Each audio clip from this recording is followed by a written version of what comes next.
you are just tuning in, we are going to do an interview with the artist himself. That's me. Okay, so let's just get right into it. So where did you start and what drew you to creating music? Yeah. So I started when I was 5 years old, and I asked my mom if I could have a drum set. And my entire family was like super opposed to it because like drumming is kind of an obnoxious instrument. Um, but after like lots of aggressive pushing on my 5-year-old behalf, I decided I like eventually convinced them to get me a drum set. We put it in the basement, and that was like the very beginning of my like own experience playing an instrument and being musical in some way. And so while I was drumming, like I was really into like improvising. I wasn't that into playing other people's songs. I did to like learn. But even when I was like 8 or 9, I like was writing songs that I would like sing to drums, which is weird, but like it was something. They weren't good. If you want to like go on a deep YouTube dive, you can find one of them. But it's I don't even know. Like I was in 3rd grade, I think. Oh, wow. Yeah. You were allowed to post on YouTube when you were in 3rd grade? Oh, it's my parents' account. Okay. Yeah. Um, yeah, so basically, uh, the first time I like produced was like I would steal my mom's, not steal, that's aggressive, but I would take, my mom would give me her like MacBook computer, like 2008 MacBook. And this is like, again, when I was like 10 years old. And I would like open GarageBand and make like beats. And we're not talking like beats as in like for a hip hop song. We're just talking about like instrumental tracks of like random loops on GarageBand. But I remember like time passing really quickly when I was doing that. So anyway, my life continued. I didn't like I wasn't thinking about going into music or anything like that. Mm-hmm. And then when I was 14, my friend in middle school was like, oh, there's this program called FL Studio and you can make music on it. And I was like, oh, that's interesting. So I like saw what it was and I was like, whoa, this is so cool. So I went home and got a really like weird free, not the same program, but basically the same program, but just like a free version called LMMS, Linux, like Linux Multimedia Studio. And that was like terrible, but it was a great introduction to like what a digital audio workstation was. So finally, I was 14. I like asked my parents for money. I bought FL Studio, and I would like casually make music for the next like 5 or 6 years, just like whenever I had time. And most of it's terrible. But while it was terrible, it was a great way for me to just like slowly practice and get better. And that was really important because no matter who you are, I think if you're making music, it's going to be really bad for a long time. And so there's just like this period where it's like you think you're really good, but you're not. And I went through that. And then, so like when I went to college, I was like I was more sure that I wanted to do music, but I didn't really know that I wanted to be an artist yet. I was more thinking only music production. Wasn't really singing to my own stuff. I wasn't really even writing songs. And what really changed it for me was this songwriting class. Melissa Farrick, shout out Melissa Farrick. Yeah. So this like songwriting class was like, you know, a huge thing because I learned like the structure of a song and like just like how to write a song. So then I started writing songs, and that was really exciting. And that's like the last 2 years, and that's kind of what's led up to now, and like working on my album, getting ready to release it, producing it, all that stuff. Cool. So I'm just curious, do you still drum in your music now? No. That's a good question. I like so I've lost like I stopped drumming when I was 15, like right when I discovered like producing music. And I've just like lost so much of it. Like I can like play a basic drum beat, um, but anything like complicated is not good. Okay. That was just like a starting point for you. Yeah. Okay. And I think it's like influenced a lot of the music that I make. Like I really like making hip hop beats, even though I'm not a rapper. Mm-hmm. I just enjoy it. And I think one of the reasons I enjoy it so much is like hip hop is so rhythm based, and that's drums. Like it's all drums. Okay. It feels very comfortable. That makes sense. Yeah. So what else would you say are like your main influences or inspirations? Like artists. Yeah, sure. Like really anything. All right. Well, number one, obviously, Childish Gambino. I love you, Gambino. Shout out to Gambino if he's listening to this interview, which I'm sure he is.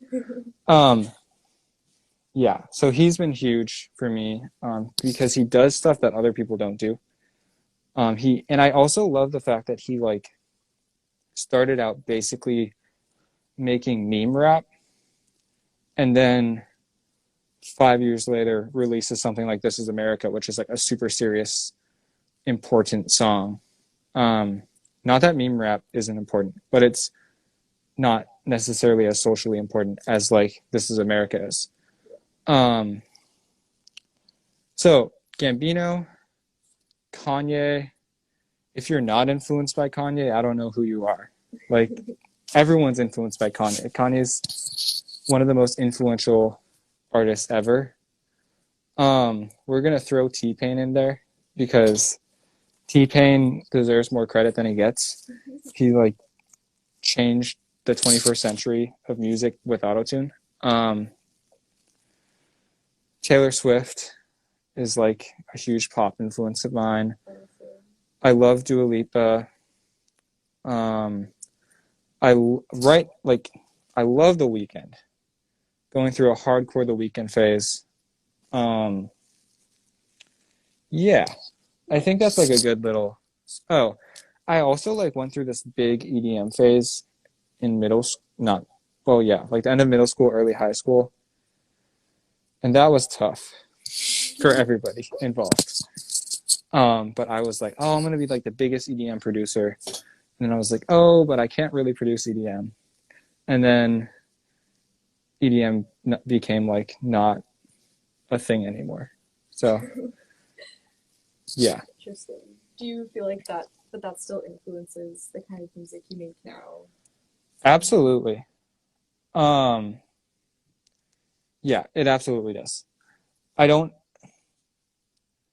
I've made, like recently I did a T-Pain remix contest. Like not that recently, like a year ago. And that was like EDM. And that was honestly the first EDM song that I ever made that I was like, this is actually decent. So it definitely influences it. It has, but it's not like I'm making EDM. Mm-hmm. Though one day it could happen. Yeah. Well, so your songs currently already like are kind of a mesh of multiple genres. Right. But do you see yourself in the future like playing with other even more genres and like changing your sound, or do you feel like you have it down at this point? Oh, absolutely not. And I don't know if I'll ever have it down. Mm-hmm. I think it's really fun for me to not produce in one genre. And like each song to me feels like it needs different things. And some songs need like straight pop, and some songs need like one of the songs on my album that is not released yet is like a like kind of like I don't even know what it is, but it's like electro blues is what I would call it. Um, which is interesting to me because like I don't listen to blues, but somehow it got in there. I mean, I've listened to blues. I don't like normally like that's not a genre I normally listen to. So yeah. Yeah, that's cool. It's interesting to have like a lot of different things going on. What is your creative process like in making music and producing it? Ooh, that's a good question. Um, so here's kind of how it works. So the first thing I do generally, and especially recently, it's obviously always kind of changing, and I'm trying to key it in. But generally, it starts with production, and I will like spend like I don't know half an hour producing something. Basically, an amount of time where I don't actually like really care if I don't ever use what I make, but basically, so say I do that like 5 different beats in a day or something, or 5 different ideas. I'll like go back, and also once I have the beat, okay, sorry, there's many, I'm having a lot of thoughts. So once I get the beat down, I will like sing a melody over it. So first instrumental, then melody. Sometimes a few words come out when I'm singing the melody, sometimes not. Um, but like it has to be beat then melody because like the beat is what inspires the melody to happen, and that just like comes to me. It's very weird. So once say I like have it, like have a idea, I have a beat, I have a melody, I like it. Then I'm like, okay, I have to like figure out some words to this because it's good enough to actually like be something. So I will either write the words myself or like find a lyricist. Shout out Maria Landy, who is my lyricist. And then because I'm not the best at writing lyrics, and she's better at it than me. Sometimes it happens and I can do it, but most of the time I need help like with syllables and stuff like that. So I get a lyricist, and then I have like a demo of the song basically. All right, so we have a demo. Then I go back to production. Actually, no, I take that back. If I really like the song, I'll record it with my recording engineer, Connor. And we'll do like everything. We'll do like, the lead vocal, we'll do doubles, uh, background vocals, harmonies, stuff like that. Um, so then we go back to like, after that, I go back to produce the song more fully. Because at that point, it's still like a pretty rough sketch. And so once I've like really keyed everything in, I send it back to Connor and he mixes it. And then we kind of go back and forth for a while until like the mix is like keyed into where we both are like really happy with it. And then finally, if I'm happy with the mix, he actually masters it like on the mix, which doesn't anyway. Basically, once I'm happy with the mix and master, then the song's done. And that's like the full process. Okay, cool. So you do all the production first and then add words after. So do you feel like the lyrics are not as important to you, or it just like it's not what comes to you in the beginning? Interesting question.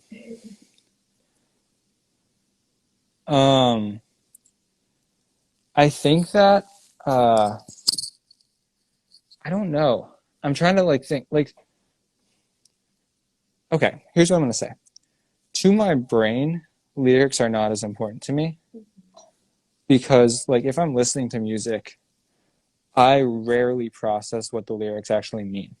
So I'll like hear the timbre of the person's voice, I'll hear the melody, I'll hear the production, I'll hear how good the mix is. my brain for some reason can't process what the lyrics mean when it's also listening to all this other stuff. And for me, it's much more interesting to listen to all the other stuff. So, and it takes like contrived effort to listen to lyrics. That being said, lyrics are so important. Like that is what the song, that is like the finishing thing that like if you get into a song, that's what you want. Like, what does the song mean? Yeah. So I think the answer is kind of like I kind of think lyrics. Okay, there's this movie. I forget what it's called, but it's with Hugh Grant and someone else, Okay. and it's about songwriting. And they basically make an analogy that says uh, melody is like physical attraction, and lyrics are like the relationship. Mm-hmm. Like the first time you listen to a song, you're just listening to melody. Like, do you like overall? And then like when you get into it, that's like the lyrics and what they mean. Yeah. So, yeah, That makes that's sense. a weird answer to your question. No, But I actually think that's really interesting because I do notice that everyone is different with the way they listen to music and the things that are important to them. So, if, like, when you make music, what do you want people to take away from it? Like, what do you hope that they get out of listening to your songs? yeah, feeling. Like I want when someone listens to my song, I want them to feel something. It doesn't have to be what I feel when I listen to the song. Just good songs evoke emotion in people, and that's my goal. Yeah. But realistically, I want to feel something when I listen to my songs. Yeah. Yeah. That makes sense. What do you think has been the most challenging part of like your whole journey and career so far? Interesting. I'm gonna drink some water and think about that. Okay. That's a tough one. Yeah.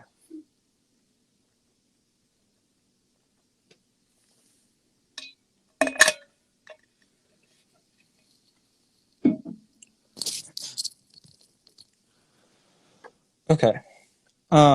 What is the most challenging thing? I don't know if there's one answer to that question. I think there might be a few things. One, finishing this album has been super hard for me for like many different reasons. One, I produced most of it alone, which was kind of by choice and also kind of because like I have control issues and don't expect or don't trust anyone else to touch my music, which is changing totally. But I shouldn't say like generally, like music control issues. um, Two, I hurt my voice in like September, so that's like been really hard. Um, like trying to like navigate that and finish the album with this like vocal injury. Three, I think initially, like when I started making the album, I thought I was just gonna do everything myself, and I like learned very quickly the hard lesson that like that is not possible. Um, I cannot do everything myself. Yeah. So that's just like album related challenges. But I mean, there's been a lot. Like just like when you're like 16 years old and you think you're like the best EDM artist ever, and then you're like 2 years later you're like, what was I thinking? Yeah. So you like worked on your album as a co-op, right? Yeah. Would you talk more about that? I'm kind of curious, just like what led you to make that decision to do that, and then also what was it like? Yeah. So I was looking for co-ops like the beginning of junior year.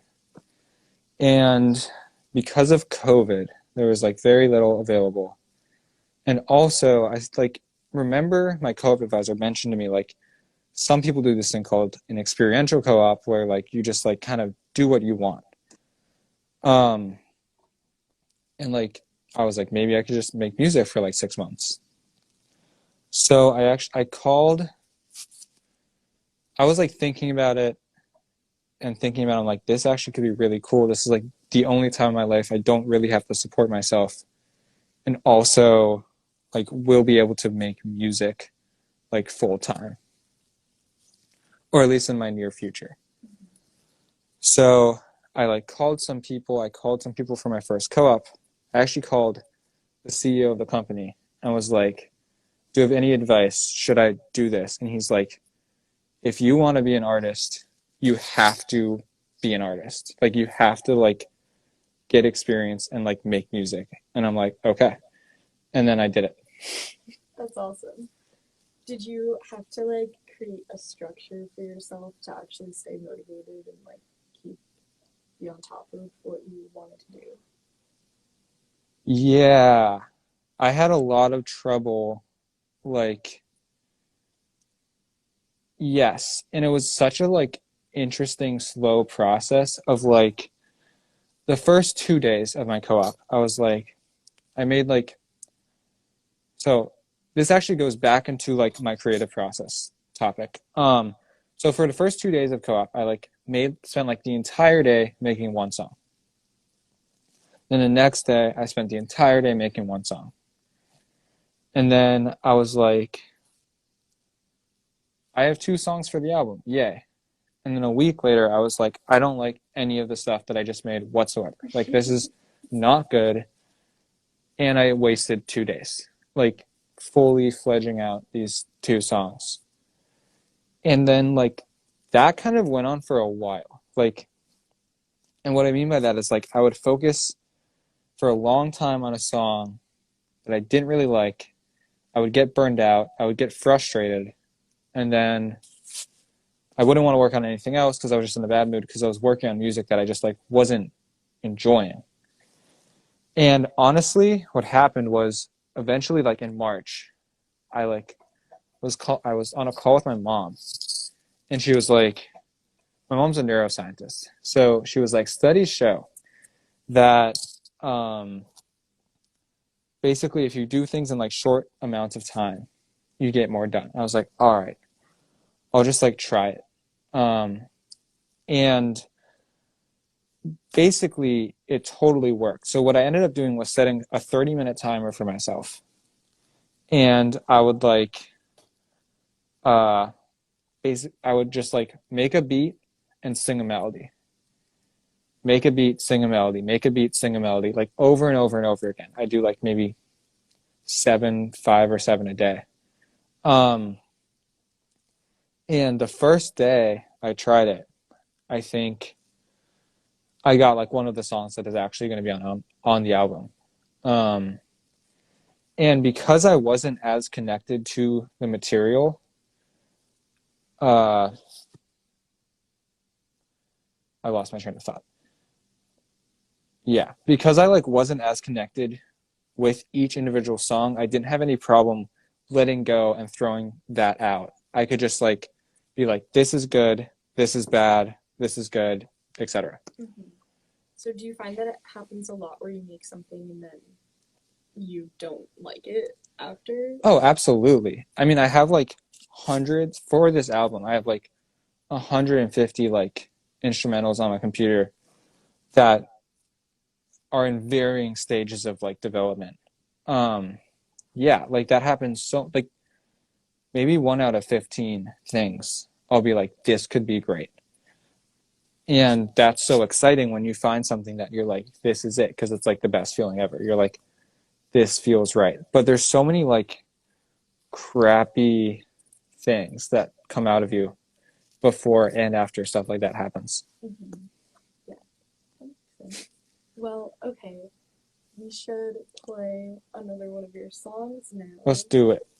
Um, okay, why don't you go ahead and introduce this next one? Yeah, so this next song is called Cross Lines. This one is really cool for a lot of reasons. I got my friend to do a guitar solo at the end. Um, I felt like it was one of the first like emotionally vulnerable songs I wrote with Maria, which was cool. And this was one of the songs when I made the beat for this song. I immediately knew it was going to be on the album. Like 30 minutes in, I was like, "Yep, that's fantastic." Um, I was like, "This is like what I'm going for." It's like this like weird kind of distorted organ sound. That's like the chord progression of the song, and I actually wrote like my own words to it, and then like we changed it a little, actually a fair amount, to make it like the final version. But yeah, Cross Lines, Joseph Mossbridge. Let's do it.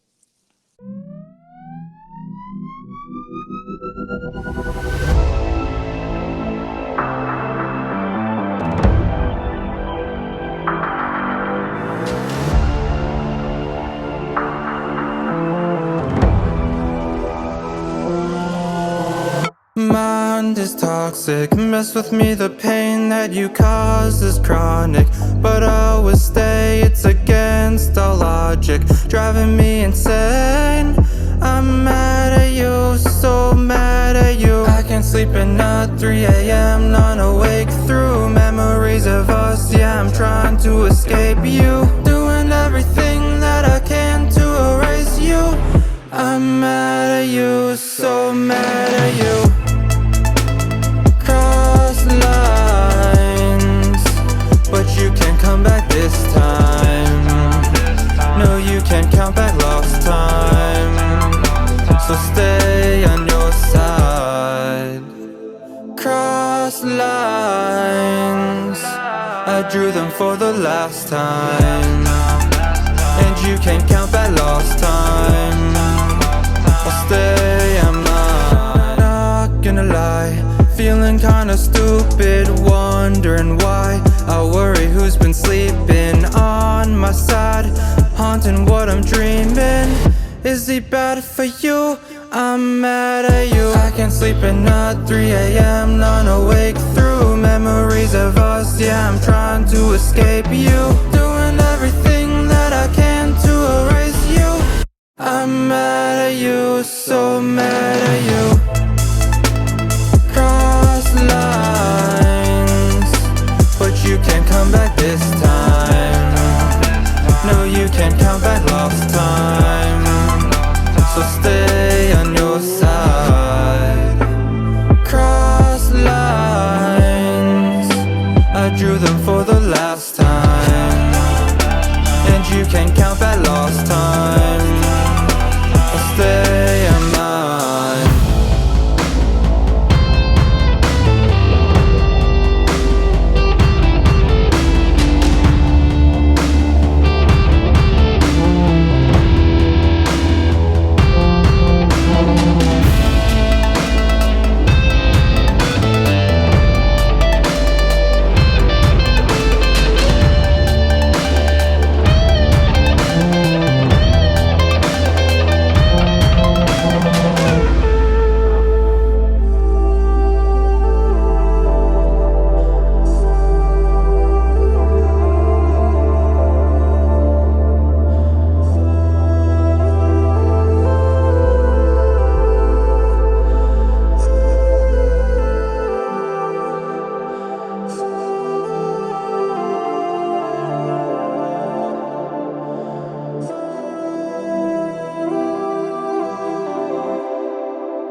Yeah, Awesome.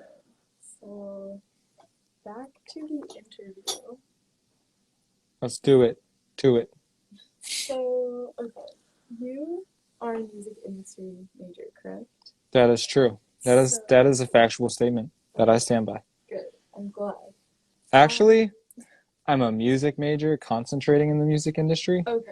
If you really want to get into it, but I say I'm a music industry major. So do you take like music classes that are not music industry as well? Then?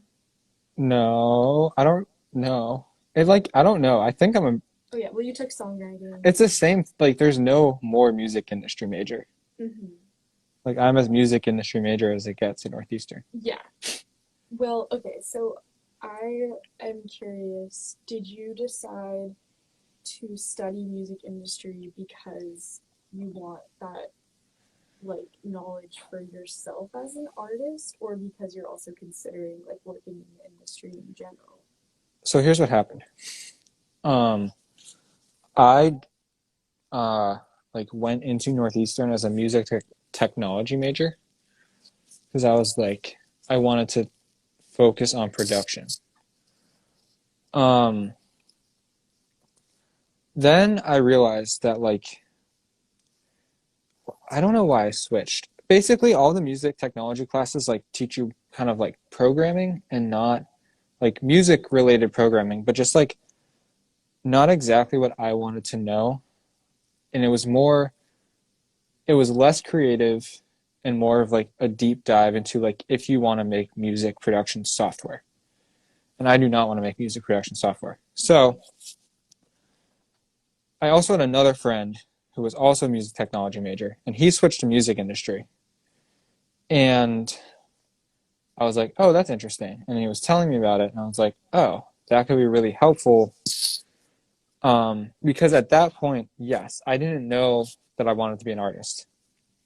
I was like, maybe I could be an A&R. Maybe I could be a manager. Maybe I could. I just didn't know. So once I like, yeah, I don't like regret that decision at all. I think it's the most like pertinent major, but that was a thought behind it was like, I wasn't sure if I wanted to like I didn't know what I wanted to do in the music industry. So when did you decide that you knew you wanted to be an artist? Ooh, I don't think there's a day. Okay. I think it's like over a significant time period of being like, maybe I could be an artist. And then being like, maybe I could be an artist. And I'm like, I can write some songs. And then being like, this is a terrible idea. And then like going back and forth and eventually figuring out like, oh, this is really cool. Like I can produce music. I can be a creative entrepreneur. I can like lead a group of people. There's a lot of different things that you have to do as an artist. And I like the fact, I like that. I like that it's not easy. I like the fact that you have to wear many hats. Mm-hmm. So would you say that now you're fully committed, like 100% ready to just be an artist or like work towards that goal? Yes and no. So yes, I totally want to be an artist and I want to work towards that goal, but I also want to produce music for myself and also for other people. Mm-hmm. And I also want to write music for myself and other people. And one day I would love to like start a company. But right now, absolutely. Cool. So what is it like trying to balance being a college student and wanting to be an artist and make music? It is really difficult. Especially for someone like me who produces basically all of their music. Producing music is an extremely time-intensive task. It just takes a long time. So like producing music is a full-time job. Being an artist is a full-time job. Songwriting is a full-time job. Being a student is often a full-time job. So it's really difficult to get music work done during the school year for many, many reasons. Like I don't want to not have a social life. I don't want to fail my classes. I don't want to lose my scholarship money because that's what happens if I fail my classes. So it's hard. Yeah. But you're managing for now. Yeah. Do you have any, I know this is a like terrible question to be asked, but do you have any idea what you want to do after graduating? Do you have any kind of plans? Or? Yeah, I mean, I want to be an artist. Like, Yeah. I want to like. What is that? entirely. What does that mean? Yeah.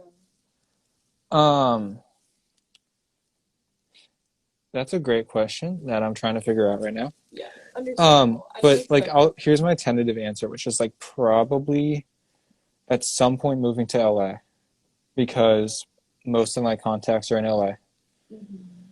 Mm-hmm. And like figuring it out, like yeah, that's kind of it. Like, I don't know if I'm gonna move to LA right after I graduate. I don't. When I co-opted in LA, I lived there alone and that was not the best.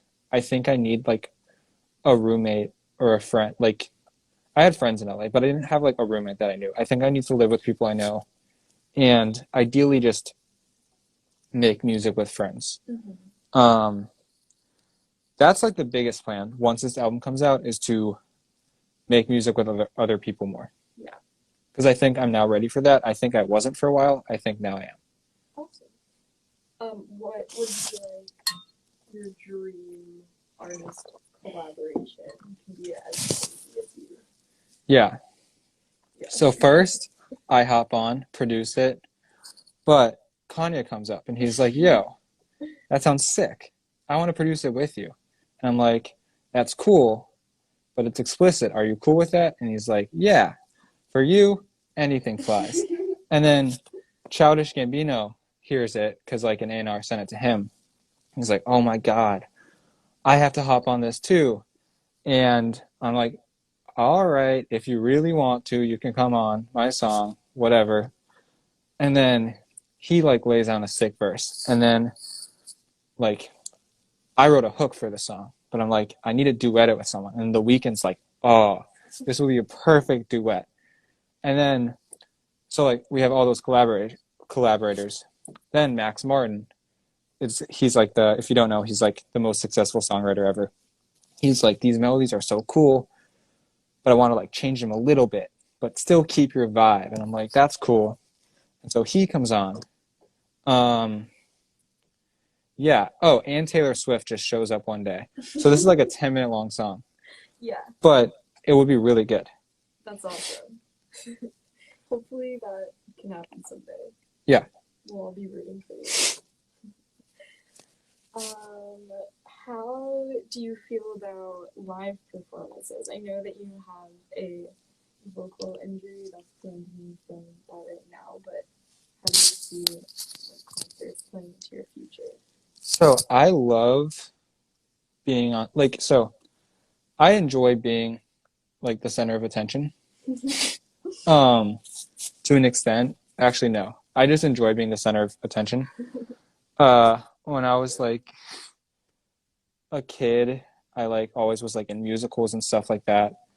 And then in my senior year of high school, I was like, honestly, I was like, if I want to be an artist, I have to be able to like sing in front of people. So I was like in a musical, and I did theater like one semester before that, just kind of randomly. So anyway, I was doing theater and I ended up being like the lead male role. And I was like, all right, this is a good test. But like that was fine. Like I enjoyed that and think it would be a million times cooler if it's my music and not Once Upon a Mattress. Yeah. So you would be interested in doing like Boston shows? Like how do you feel about the kind of DIY scene? Can you see yourself fitting into that at all? Yeah, I mean, all I really need is like a computer and a microphone. So like absolutely. I think yeah, I can like I've just never had the music to do a live show. And I'm like so close. The album's so close to coming out. I'm about to be there. So I really hope my voice heals and I can like physically do it. Yeah. What would be like your dream venue to play in anywhere? If you have one. Interesting question. I have a lot. Okay. So House of Blues would be awesome. Obviously like Madison Square Garden or like the Oracle in LA or any of those like crazy stadiums would be like incredible. Fenway. I don't know. I like at this point almost every venue seems like a dream venue. So Yeah. That makes sense. Red Rocks would be super cool. Oh yeah. I like the Red Rocks because they're red and cool and rocky. Yeah. Let's see. What about like touring? Does that appeal to you? Yeah. So if I want to tour, I want to like do it in a really safe way. And by that, I mean like artists get burned out, and I don't want that to happen to me. I would rather like in a scenario in which I'm like touring worldwide or whatever, I would rather like have some breaks than like push it and then destroy my body and voice and like mental health. Yeah, definitely. So I would love to tour, but I would want to be very careful and strategic about it. Awesome. Okay. What I think we should play one more song Okay. before we say our final goodbye. Because we have about 8 minutes left. So, last one, you introduce it. Take a Drive is the first single that I released for my upcoming album, which comes out in February, I think. Yeah, Take a Drive. Wrote it with my writing partner, Maria. It was recorded, mixed, and mastered by Connor. It's about like getting away from the world during COVID and driving. The album art is sick. It was by Jack Howarth, I think is how you pronounce his last name. But he's a great artist. Yeah, it's cool. It's like the most like commercially song that I've released, which I like and don't like at the same time. All right, well, here it is.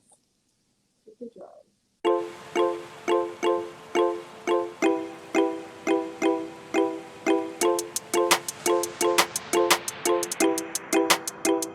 I'm walking around the neighborhood, seeing people around. I get out just to watch the sun when it's going down. But what else is there to do? I'm so stressed out. Guess I'll try to call my friends, but I hear this sound. Your call has been forwarded to an automatic voice message system.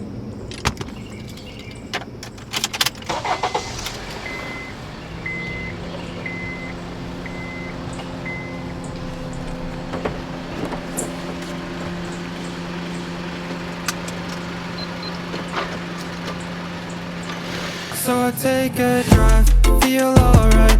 Wind in my face as the waves go by. Yeah, I take a drive, traffic's light. Sky is pink with a hint of night. So I take a drive, peace of mind.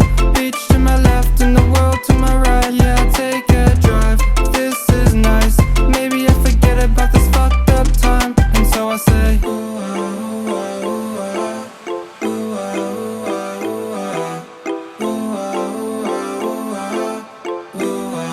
Ooh, ah, hibernate until we're back to life. Long awaited, oh won't that be nice? Appreciate it after all this time. But until then I'll take a drive, feel alright. Wind in my face as the waves go by. Yeah, take a drive, traffic's light. Sky is pink with a hint of night. So I take a drive, peace of mind. Beach to my left and the world to my right. Yeah, I take a drive, this is nice. Maybe I forget about this fucked up time. And so I say, ooh, ah, ooh, ah, ooh, ah. Ooh, ah, ooh, ah, ooh, ah. Ooh, ah, ooh, ah, ooh, ah. Ooh, ah, ooh, ah. And so I say, ooh, ah, ooh, ah.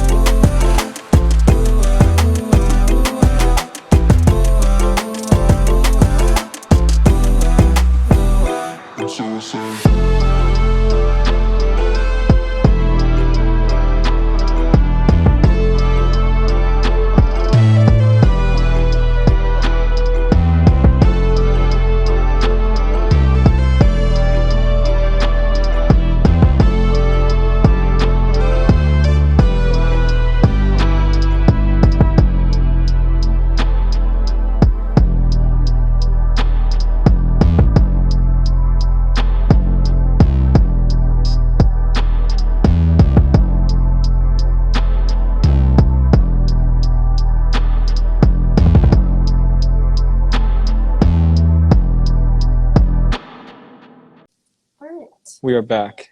That was Take a Drive by Joseph Mossbridge. That's me.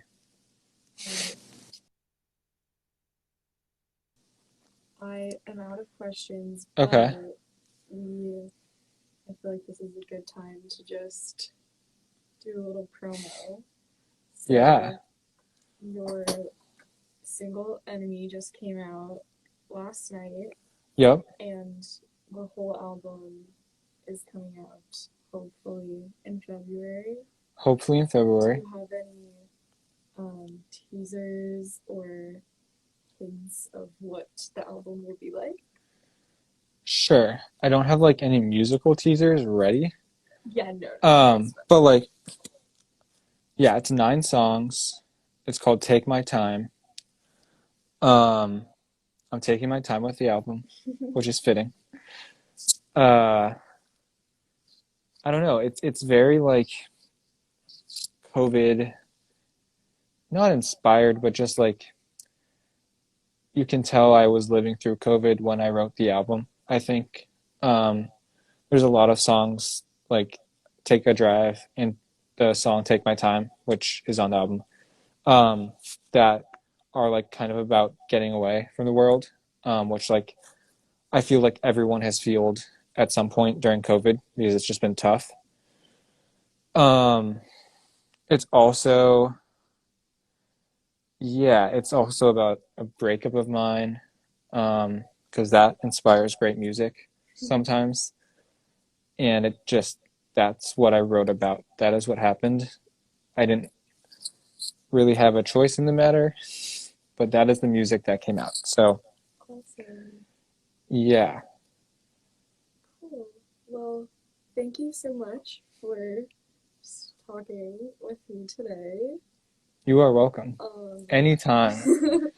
And thank you to Tastemakers and WRBB for giving us the platform to do this. Yes. Shout out Tastemakers and WRBB. Sorry, I do that on my show all the time. Oh, interesting. I've heard some people say WRB. Oh, that's a good one. I should do that. WRB. Yeah, shout out WRB. I'm dying to know what WRBB stands for, so someone tell me. I once knew that. Oh, okay. I don't remember. Something Back Bay, I think. Oh. Maybe? Okay. I don't know. Interesting. I don't know. That's all the time we have. Thank you to everyone again. Thank you to all the radio listeners and the millions of Instagram listeners. We appreciate you. We love you. Have a good night. Stream Joseph Mossbridge. Stream Joseph Mossbridge. Stream Enemy. Go party. It's a Friday. Yeah. Okay. Peace. Bye. Bye.